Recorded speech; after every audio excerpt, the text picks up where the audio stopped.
Welcome everybody, and thank you very much for joining us on the eve of World Rhino Day 2023. It's wonderful to have our special guests here in the office with us at Save the Rhino HQ in London Bridge. We're delighted to be joined by our specialists from rhino range states around the world, and of course, all of you who are streaming live online tonight.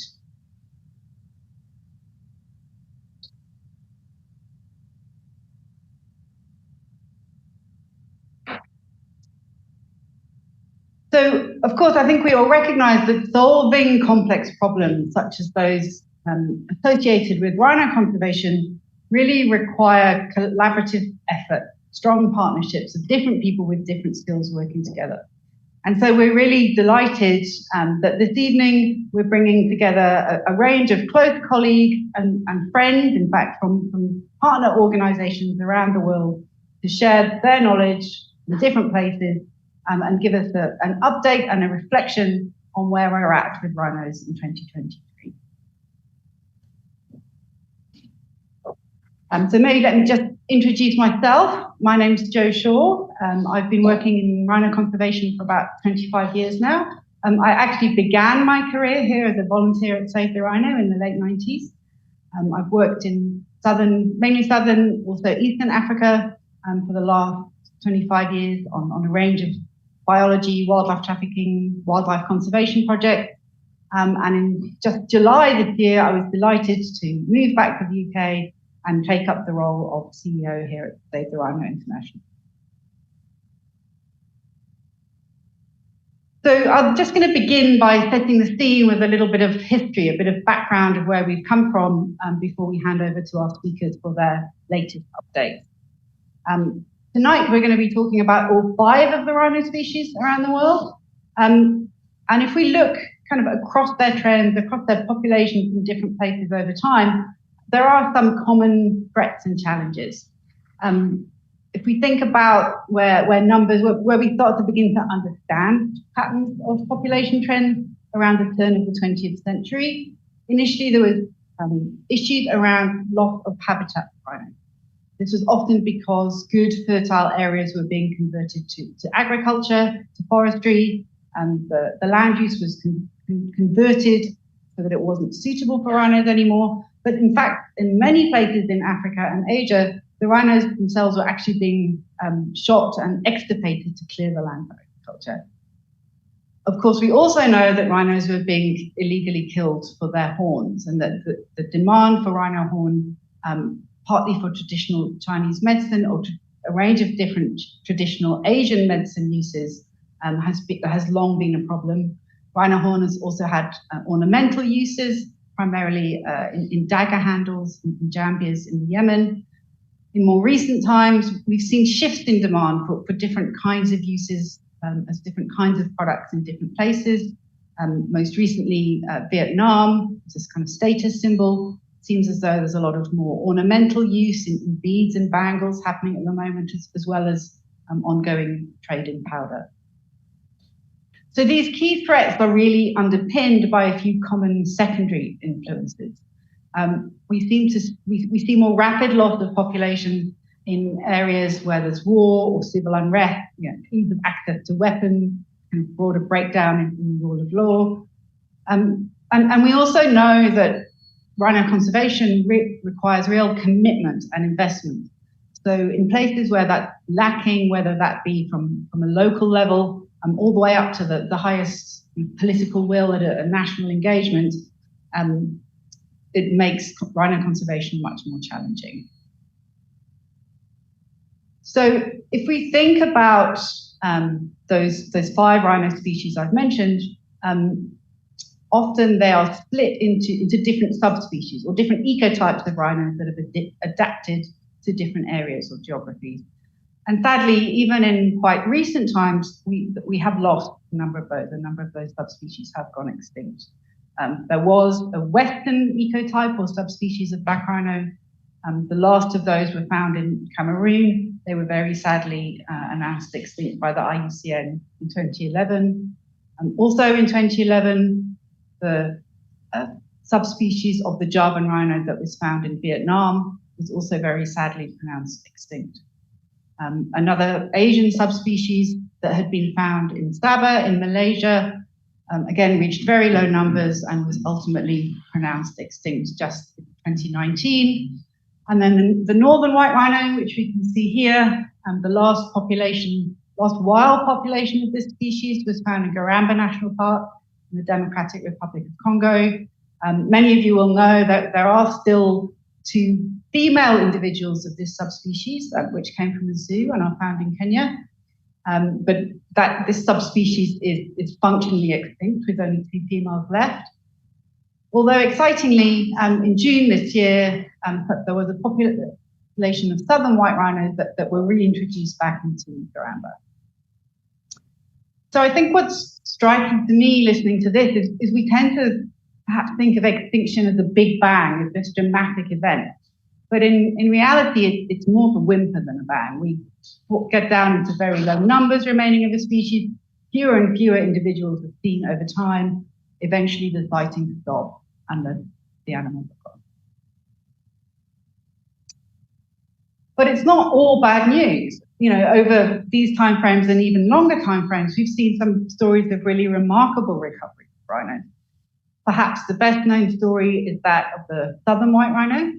We know there were only, maybe 20, maybe 50 individuals in the area of Mfolozi Park in South Africa at the turn of the 19th century. And from that handful of animals, that population has recovered to thousands around the world today, as Sam will describe shortly. And they're all descended from just that remnant population. And this was down to very coordinated efforts to expand into parks around South Africa, across the region, and into zoos. Similarly, if we look at the remaining black rhino subspecies, their numbers have more than doubled since the mid-90s. And particularly in the big 4 range states of South Africa, Namibia, Zimbabwe, Kenya, numbers are doing very well. And again, this is due to active protection and biological management.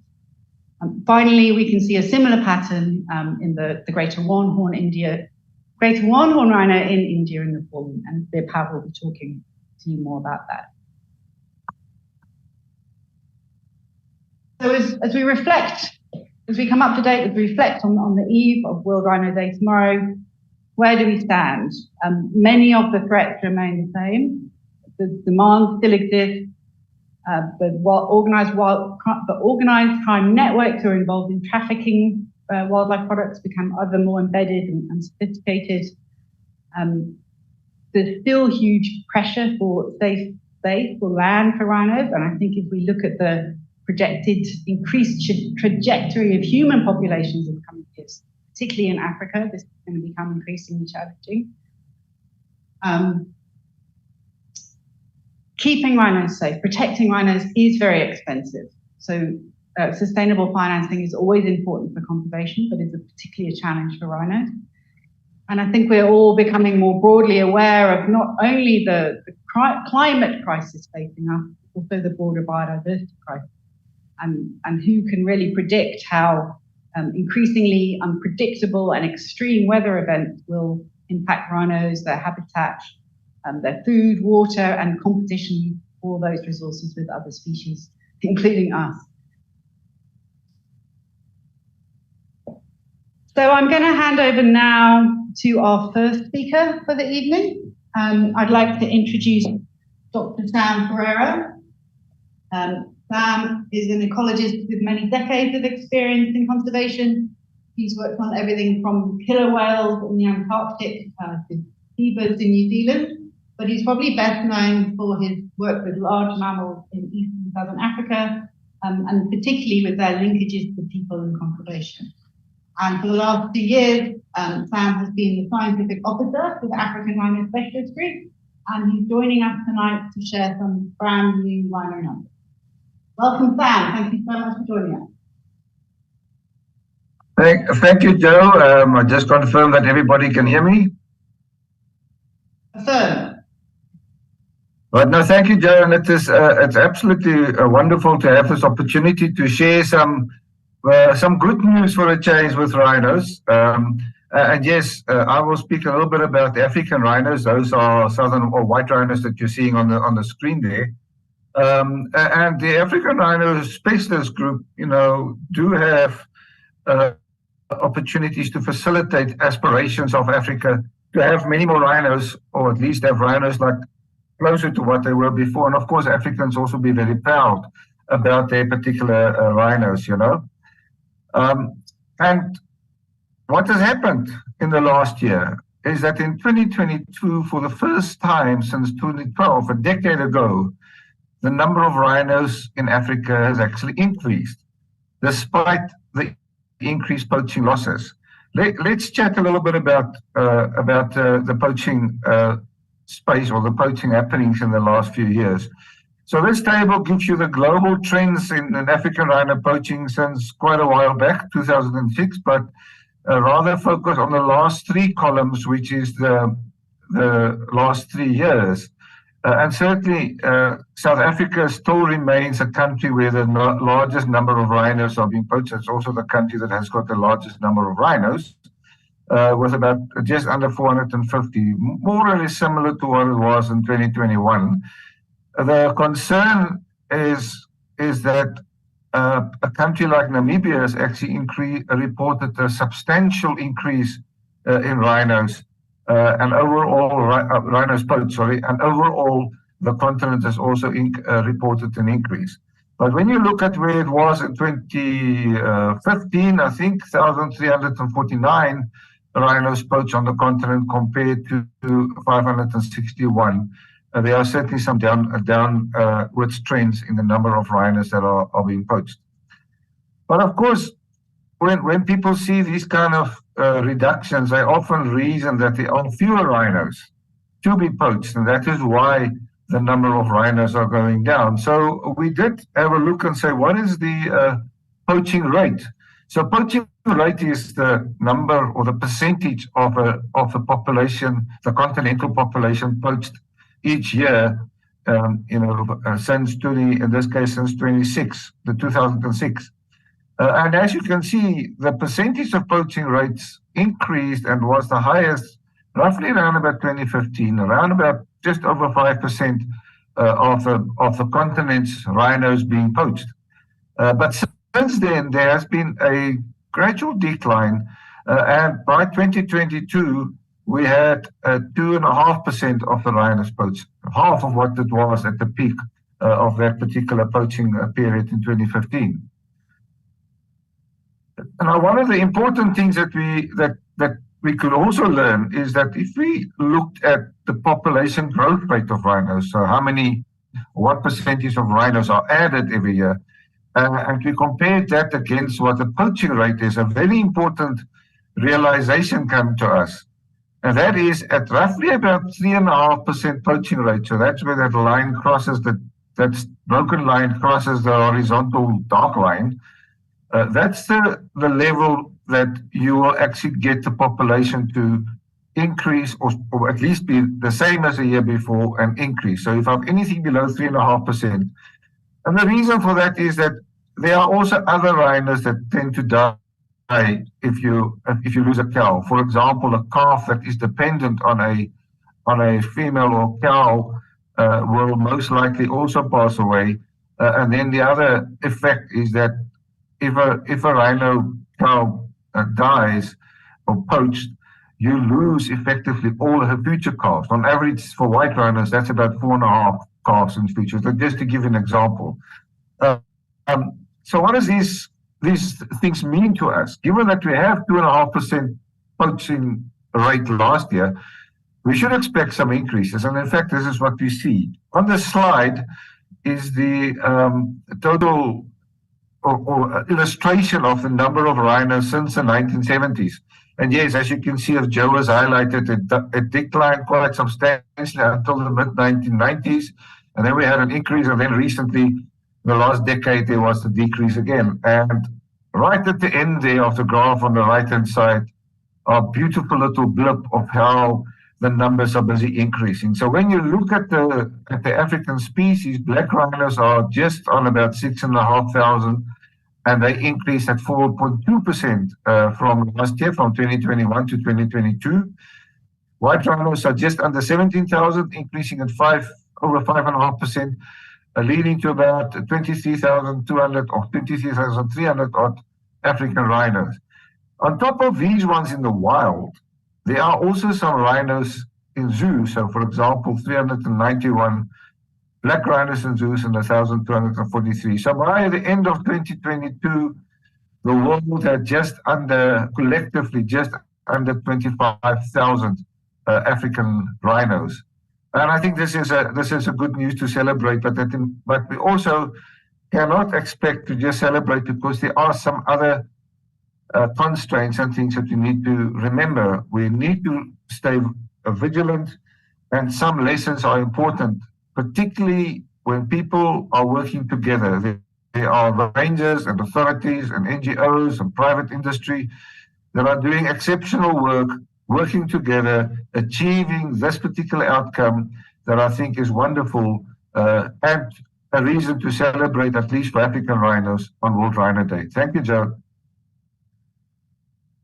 Thank you very much indeed, Sam. That was a very exciting and very detailed overview of where we're at with African rhinos, and it's wonderful after a decade of watching these figures to have something to be able to celebrate this year. So next, I'd like to hand over to Dr. Bibhab Talukdar. Bibhab is joining us from India this evening. Bibhab is the chair of the Asian Rhino Specialist Group. He's the senior advisor on Asian rhinos for the International Rhino Foundation, and he's also the founder of Aranyak. So Bibhab, thank you very much for making time for us this evening. Over to you to give us an update on the Greater One Horn Indian rhino. Thank you very much. So from the African continent, let's reflect on the Asian section, especially the Greater One Horn Rhino, which are basically at this moment found in India and Nepal. So if we can see, these are the map reflects the past distribution range, and the current distributions are basically those green spots. There are 4 rhino-bearing areas at this moment in Assam, in the northeastern part of India, 2 rhino-bearing areas in West Bengal, which is also in the eastern part of India, 1 rhino-bearing area in the northern part of India, and then there are 4 rhino-bearing areas in Nepal. So these are, about 11 rhino-bearing areas that we have for the Greater One Horn Rhino in India and Nepal. So if we see the population trend, the number has been found increasing. This is one of the few species, in the recent years that till 2008. The Greater One Horn Rhino was enlisted at endangered, but from 2008 onwards, its IUCN red list status has been downlisted from endangered to vulnerable because of its population increasing and overall improvement in its conservation efforts, leading to the population now cross over 4,000 in India and Nepal. So if we see the populations country-wise, the first 4 sites are in Assam, in northeastern part of India, and where we can see, the populations from 1980s. We lost rhinos from Manas National Park and Lauka Wildlife Sanctuaries during 1990s and 1980s, respectively, due to prolonged socio-political unrest. But then in Manas, we started putting back the rhinos from 2008 onwards. And the current population is in between 40 to 48. Similarly, if we go to Jallapara and Gorumara, these are in the West Bengal, in the eastern India, populations are stable and they're increasing well. Dudhwa National Park is in the northern part of India, and the populations have been found increasing. The last 4, the Chitwan, Bordia, and Suklafanta and Pars are in Nepal. The populations are increasing, although the Nepal populations also suffered, decline during 2000s, and that also related to socio-political unrest. So one learning lessons on Greater One Horn Rhino is that if there are prolonged socio-political unrest around rhino-bearing areas, rhinos are becoming target of organized gang of criminals. But fortunately, both Indian government and the Nepal government could fight back And we could see the result that populations are increasing slowly for the greater one horn rhino in India and Nepal. If we see the rhino poaching figures in India and Nepal, India, we lost about 41 rhinos in 2013, but again, because of proactive steps initiated, the rhino poaching has been controlled in recent years. Last year, it was 0 poaching in India. Nepal too, from 2010, because of the proactive actions the government has taken, the rhino poaching is under control. So at this moment, compared to the African continent, the greater one horn rhinos are doing a little better in terms of the poaching control. But as we all know, that poaching remains as a threat, and it will always remain as a threat as long as illegal markets are there. So the enforcement agencies has to be extra vigilant. This is the figures from Assam, because Assam is having close to 65% of total global wild population of greater one horn rhino. In Indian context, Assam, especially is having over 85% of the total populations of greater one horn rhino in India. So here also we can see, as I mentioned, that from 2013 onwards, because of proactive actions, the poaching could be minimized. This year, of course, so far we have lost 3 rhinos, but especially in Assam, but other provinces in India still so far, there is no records of any rhino poaching. So the initiative that those are taken so far, beside protecting or enhancing the protection, is the habitat restorations, because we have issues with alien invasive plant species spreading in the grassland habitat of greater one horn rhino, both in India and Nepal. So step has been initiated. For law enforcement, workshops are being conducted for the enforcement agencies, including the judicial officials, to ensure that culprit arrested are punished under the provisions of law. The Indian Rhino Vision 2020, is going to have the second phase, which is known as 2.0.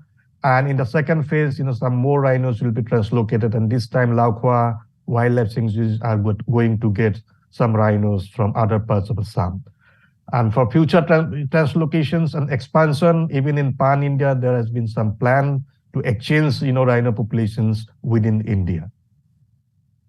So thank you very much for your kind attention. Thank you very much for joining us, Bipab, and giving us that important update. And it's really great to have this balance on updates of numbers from all around the world. I'm going to hand over now to my colleague, Jimmy Rutherford. Jimmy is the Programs Officer here at World Rhino International, and joined with Mike in 2021. And last year has been working with Kathy on rhino programs around the world. Jimmy has had a deep, long-seated love of Asian rhinos, and he's going to share with us the stories. Good evening, everyone. Thank you very much for coming.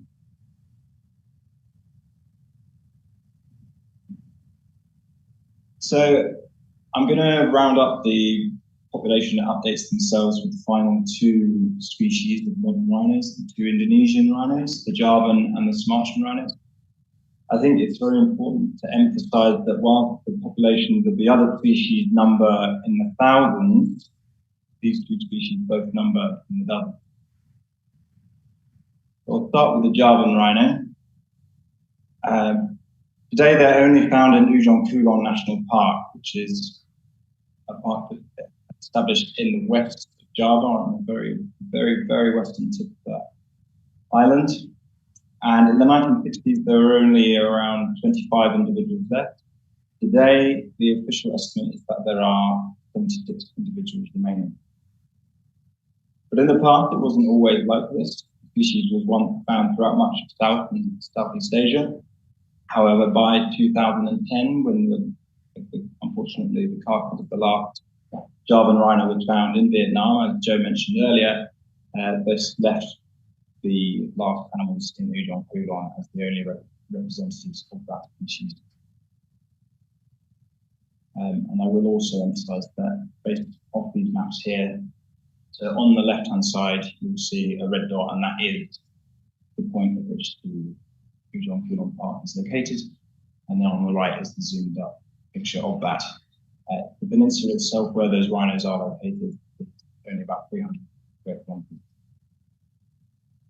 So Sumatran rhinos now, in terms of that population, it is even smaller than that of the Javan rhinos, but also they are widely dispersed. The Javan rhinos are concentrated in one area, but the Sumatran rhinos are found in up to 4 isolated areas. And it's estimated that there are 34 to 57 left. So again, the range itself was similar to that of the Javan rhino in the past, but they were found over essentially in areas that were of a higher elevation. Sadly, on the Southeast Asian mainland, they were gone by the early 2000s. And then in Sabah, they were lost by 2019, which leaves a very small population, perhaps of as low as 1 individual in Kalimantan and Borneo, and then also populations in Sumatra. Now, the main focus in Sumatra are in the north, in Aceh, in the Losa ecosystem, and then also Waikambas National Park and the Sumatran rhino sanctuary there. So the threats now, of course, many of these threats are very familiar to us when it comes to rhinos, but with these species numbering so low and being restricted to such areas, any chance of event that happens, such as the tsunami, for example, in Indonesian Kulon, which sounds very dramatic, but it's a very real possibility. If that were to happen, the species would be lost entirely. I would also highlight with Sumatran rhinos being found in fragmented populations, they're dispersed over a very wide area, and they are unable to find one another in the breed. In terms of poaching, now obviously this is an ongoing concern whenever we're talking about rhinos, as well as other forms of human encroachment. In Ujon Kulon at the moment, we have seen a rise in reports of illegal incursions into that park over the last year. And the government of Indonesia has reported that they have found, they have identified an unnatural death of a Javan rhino in that park, and investigations are ongoing into that at this stage. However, having said that, there is positive news. Births continue to occur in Ujon Kulon. This was a young calf that was born last year, it's a young male. And also births are occurring in Sumatra as well. So this is young calf that was born at this Sumatran rhino sanctuary in Waikambas, including the young female that was born in March of last year.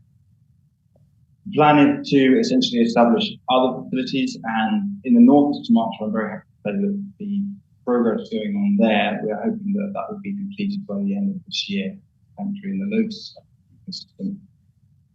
The situation is indeed dire, but based off the work of the government of Indonesia, NGOs, we very much hope that this can be turned around. And essentially, rhinos are well known in conservation for being able to recover, as has been shown with southern white rhinos, black rhinos. And theoretically, we're all very hopeful that the same can be said for these two species as well. Thank you very much indeed. Thank you very much, Jimmy. Yeah, it's always great to get more detail and more information on those less well-known critters, but every bit is important. So now we're coming towards the end of our input for the evening. I'm going to connect with Dr. Marcus Hofmeier, who's from the Rhino Recovery Fund. He's just kind of given us an overview of where we're at and looking at the ways forward. So Marcus is primarily a wildlife veterinarian with many decades of experience. He worked for South African National Park for nearly 20 years.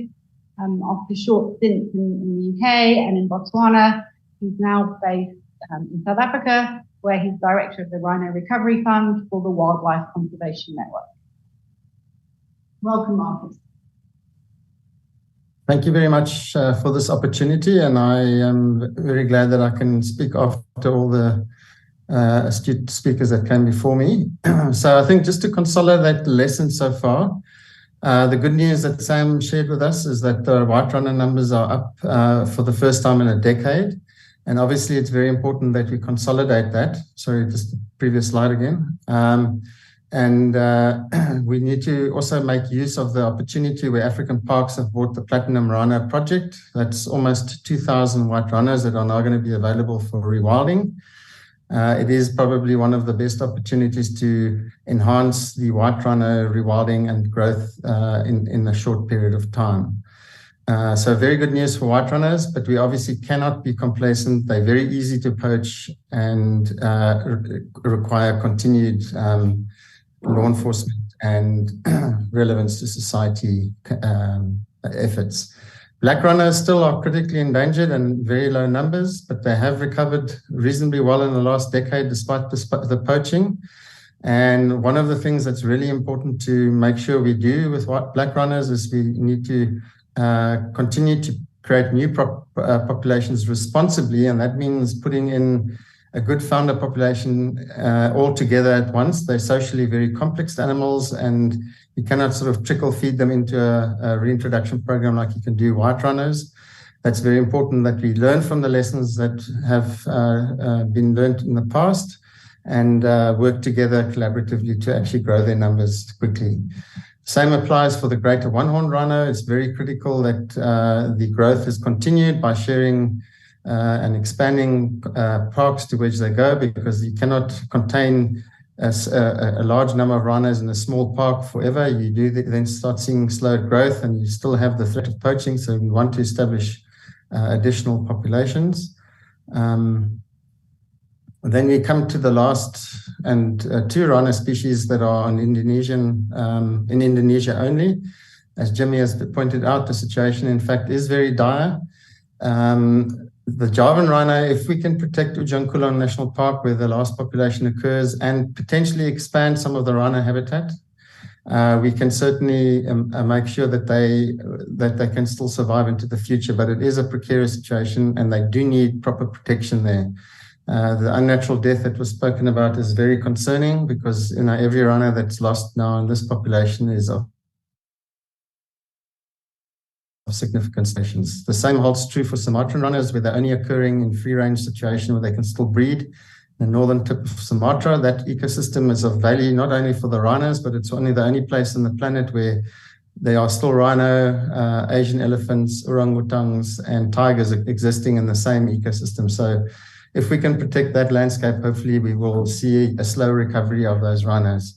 And then obviously boosting the breeding efforts in the semi-captive Sumatran Rhino Sanctuary in Waikambas National Park, where there are currently 8 animals.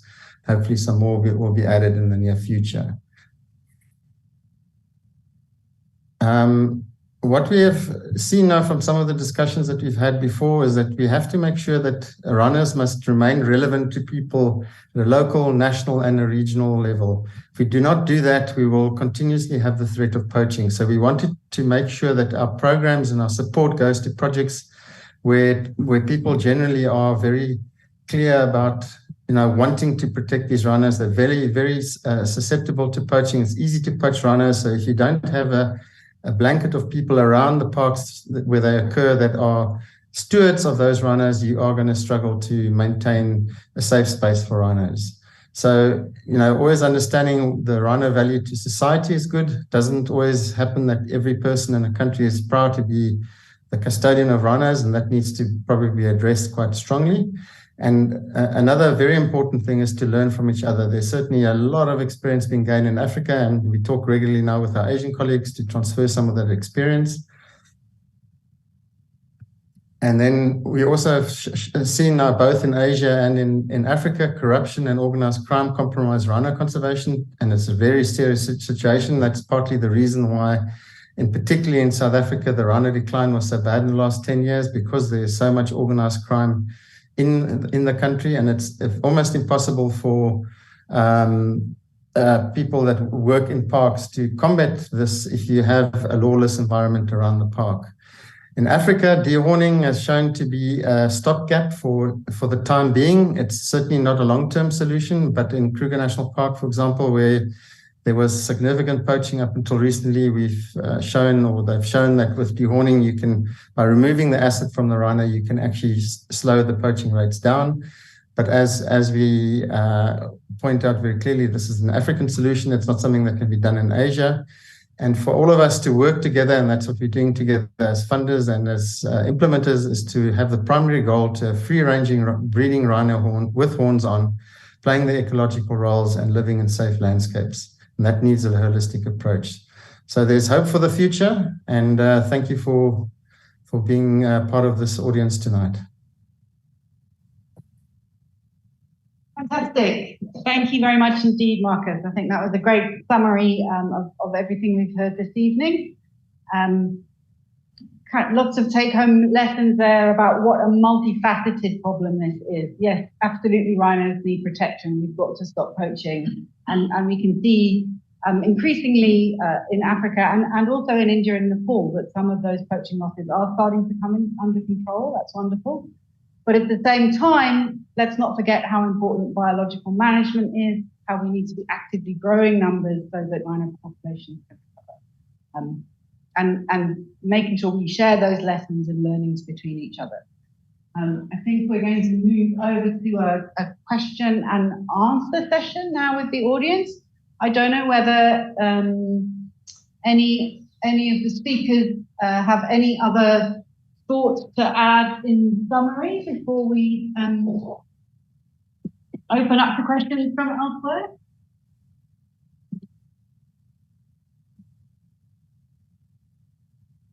Then let's invite our special guests in the room to put our speakers on the spot. Do we have any questions for? Yeah, Yes, please. What's the key role that rhinos play in rewilding?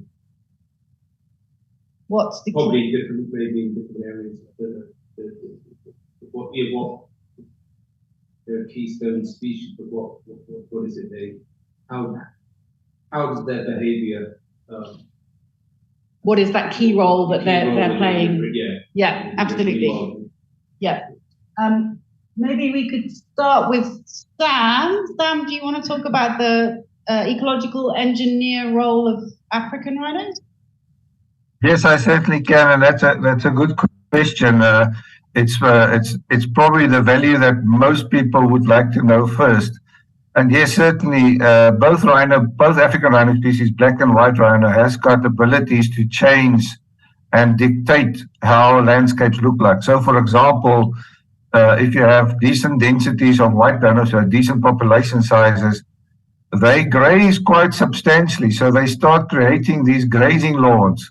And now you can imagine what happens. They basically place fires, but that grazing lawns become quite suitable for other species, other grazers to use, etc. And certainly in a place like Kruger National Park, well, certainly first of all in Slosluri and Falosi in Natal, that's where the realization was about how important rhinos, white rhinos, were for these dynamics. And in Kruger National Park, we were getting to a point where large abundances of white rhinos were busy creating beautiful grazing lawns. But then, of course, when the poaching started having an impact on the population there, you start losing that ecological role. And similarly with black rhinos, so black rhinos are obviously feeding mostly on browse or branches and leaves, but they do have the ability, if they also occur in relatively high densities, relative for them, to be able to maintain shrublands and these kind of features that, of course, also do benefit other browsing species from their functioning that they do in the system. Of course, I haven't mentioned anything about what happens to a rhino dung, because surely when they eating all these grass, they must be delivering something at the back end of them, and these are part of really important nutrient cycling, shifting nutrients back into the soil. They're often important in shifting nutrients that has flown down into, for example, in the soils down to lower lying areas that they eat. For example, grass in those low-lying areas, but they walk back up the hill and then they will actually deliver those deposits, so to speak, to really enhance the system's nutrient values and all these other sort of things. So yes, multiple values in how they do contribute. And I think generally, just like for many other large mammal species, when you have these these type of species in a system, you tend to enhance biodiversity because of these other influences that is taking place. So yes, it's good news that we have got recovering rhino populations in Africa, but it would be wonderful if that can be the case for all rhino species. Thanks, Joe. Thank you, Sam. I see there's another question on the floor. Bibhab, I don't know how much is known about Asian rhino species and their kind of ecosystem relationships. I'm not sure whether you might have anything to add. Yeah, I'll just quickly add, because especially the greater one-horned rhino being, the residents are using the grassland habitat, the thick grassland habitats. So the rhinos actually make the paths for the other smaller animals. And those paths are used by other herbivores. So they are really a good ecosystem engineer in a grassland ecosystems. They also make small water holes for wallowing, and those are also used by other small animals. So in a grassland ecosystem, the role of rhino is very important. Absolutely. I mean, I imagine, Bibhab, with there being low numbers and very elusive, less is really known about the Javan and Sumatran, but one would assume they're playing a similar role. Well, the issues with Javan and Sumatran definitely, but then because the sightings and frequency or the duration of sightings are very less compared to the greater one-horned rhino. So far, in details biological informations compared to greater one-horned rhinos for Sumatran and Javan rhinos we are lacking. But that also gives opportunities for doing depth research in those countries. Absolutely. Yeah, great question. Yes. I think as Marcus was talking about the holistic approach in terms of forming an emotional connection to the local community and the rhinos. What does that look like? How is that we go about that? Great, another great question. Marcus, I guess we should open with you. Maybe you can describe for us a little bit how you've seen that play out in your experiences in rhino areas around the world. Yeah, very good question. I think it's very relevant. The challenge with rhinos is that they carry a natural asset that's got a high value illegally, and that is sort of attracts the worst criminals possible to actually go and hunt these rhinos. So you sit with a security risk around looking after rhinos, and it's a high cost. So the best way to work towards having holistic approaches where your stakeholders, as I call them, be it communities or people in the city, and that feel there's a relevance of those rhinos to be protected in the country, because they add, like Sam has pointed and Bibhab has pointed out, significant ecological value to wild spaces. But also from a cultural and a heritage point of view, the countries that still have these rhinos are the last places where these animals occur. And only by actually having a conscious choice to protect rhinos from all people can they be recovered properly to all the wild places where they used to occur. So it's finding a way to unlock that pride and stewardship with people. And some of the more advanced programs in that are in India and in Nepal, where people are actively being incorporated in rhino management decisions. They have access to some of the value add to tourism that also happens in Namibia.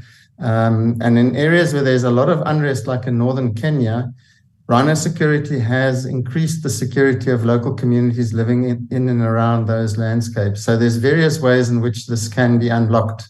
And it may not be the same everywhere, but at the end of the day, if we do not make rhinos relevant to people living in that landscapes, we will struggle to protect them from the criminals that are actually very adaptable and fairly sophisticated in trying to kill these rhinos for that rhino horn that is valuable in the Far East, has no real proof of any medicinal uses, but it remains an elusive market that is very difficult to influence.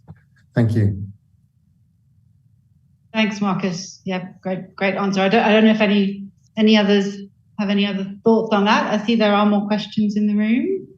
If I can add to what Marcus says there, I think Marcus highlights a very, very key principle, and this is how do I get local people that are affected by the crime or anything else around these places where we have got rhinos, how do I get them to participate? And the examples that Marcus have highlighted illustrates very clearly that partnerships with local people in whatever format that comes provide you with advantages. And it's about how do we maximize those across many places that has got rhinos, both in Africa and Asia, to take those lessons. And certainly, we've seen in the African rhinos, when we analyze the information across all the populations, there's probably close to 400 odd populations across Africa, that those places that has got partnerships of some or other form, in those places, rhinos tend to grow faster. The numbers tend to do better. And I think that's, the rhinos are telling us the story, and it's confirming and says that is a process we should follow, like what Marcus has highlighted. Thanks, Joe. Thank you, Sam. So I think we've got is this a follow-up question and then Keith? Or? Yeah, may I just follow that up? Please, yes. Isn't it particularly the case in Africa where some of the rhinos being in national parks, lots of, space it, probably privileged people being able to go and see them, lots of photos, but the local community, talking about trying to form an emotional connection with it, they're not getting any experience of it. Is that environment interpreted that somewhere down the line, or is that probably the issue? So therefore, there isn't. So if somebody, they've got no emotional connection with an animal, somebody says, listen, you get $5,000 and you get $1 to do this thing. And they've never seen one before, they don't have an emotional connection with it, they're like, oh, sure, that's good. But if they're able to experience it, then they might just have a little thought in the back of their mind going, no, I don't want to do it. Is that the case? Yes, I think that's kind of a snapshot in some ways. I think there's a whole range of different values and range of different connections that can come about. So it can be financial benefits, it can be jobs, it can be a deeper, more tangible connection to the land. It can be a security issue, as Sam has described. I think that again there are two layers to this. That absolutely we need to build that value and relationship as a basis, but we must, when it comes to dealing with the organized crime poaching threat, that is not something that can be addressed at a local level by local people. Those global networks need to be disrupted by people who are experts in disrupting organized crime. So again, it's a very multifaceted approach with different things needing to happen at different spatial scales and different time frames, in my opinion. Our speakers may have more to add on that.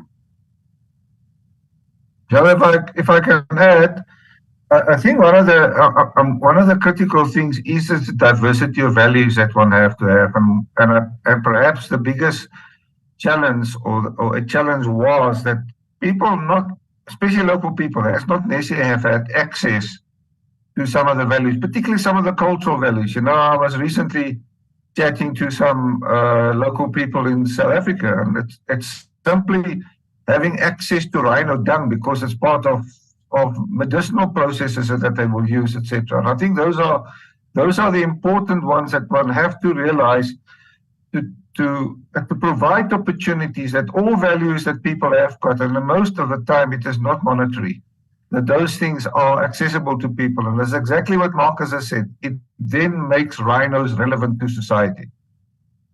Thanks, Joe. Thank you. It's a complex story, but one we're trying to get right in all these different contexts. Keith, please. With Rosa, the Sumatran, giving birth to a female cub, and potentially have 4 breeding Sumatran, is there likely to be within the Sumatran rhino investment any more increased emphasis on capturing the male rhino? That's a very detailed question. Very detailed question. I don't know whether BIPAB, as chair of the group, would like to respond first, or if we should. So can you repeat, because we couldn't, hear the questions very properly. Yeah. I think if I try and condense, the question is around the opportunity to capture more male Sumatran rhinos to add into the SRS to diversify the gene pool. Yeah, I think the male ones are largely related to. They're all closely related to. With the increasing number of females. So I think originally there was a lot of talk of being the Sumatran rhino rescue program, focusing on capturing female rhinos for the sanctuary. Right. The dynamics change greatly up. Yeah. Yeah. I don't know to what extent. I know, say, the rhino, I don't know towards maybe where what's happening, detailed discussion might be going on in this. Yes. It seems like a good idea. Yeah. Yeah. To perhaps shift the focus. Yeah, great, good question. Bipab, I don't know if you've got any details you can share on potentially capturing more male to diversify SRS? Yeah, I think the opportunity is there to capture, but the challenges is to find Sumatran rhino in the dense forest, so that's a challenge that, the Indonesians and the associates, who are working in Indonesia are finding it. As the number in few areas are declining or they are isolated. So it's very difficult to, track the Sumatran rhinos. But, the efforts are on. So let us hope that in coming futures, some Sumatran rhinos can be captured. I'm not sure whether it will be male or female because it's very difficult to locate them in the dense forest. Yeah, Joe, if I can just add to what Bibab just said there, having been involved with some of the experience sharing in Indonesia, the challenge is that catching a Sumatran rhino currently in the places where there's still a few individuals available, you're looking at about $500,000 per rhino to be captured if you're lucky and you get it in a small time span. So there's significant challenges in doing it in a way that you can catch the rhino safely, recover it out of the forest. And then when you catch the rhino, there's no guarantee that that animal is still going to be reproductively capable. So it is unfortunately a very precarious situation, but there are many parallel situations going on. But I think one of the most important actions that can take place is to protect that Loiza ecosystem where there are animals still in contact with each other and they can breed naturally, because that is definitely something that we've seen with all rhino species. If you give them a safe landscape, they breed. They know how to do it, and particularly Sumatran rhinos are very, very complex breeders. They have a one-day window in which they can actually mate. It's also the only rhino species that has a stimulation ovulation effect, so they need to be fond of each other, otherwise the female will not accept, nor will she ovulate. So it's again, to try and replicate all of this in captivity is not easy. They've done very, very good job in the SRS in Waikambas. But if we can just at least have enough wild individuals to breed by themselves, then I think we've got a good chance in parallel with the captive breeding to recover this species, which is so unique and so special. The smallest of all the rhinos that run around the forest with all their hair on. Thank you. Yeah, I'll just add to that. So hopefully the new SRS will be completed at the end of this year in the north. And then the government's emergency action plan is that the first individuals to be captured in the eastern side of that region, which is where there are wild.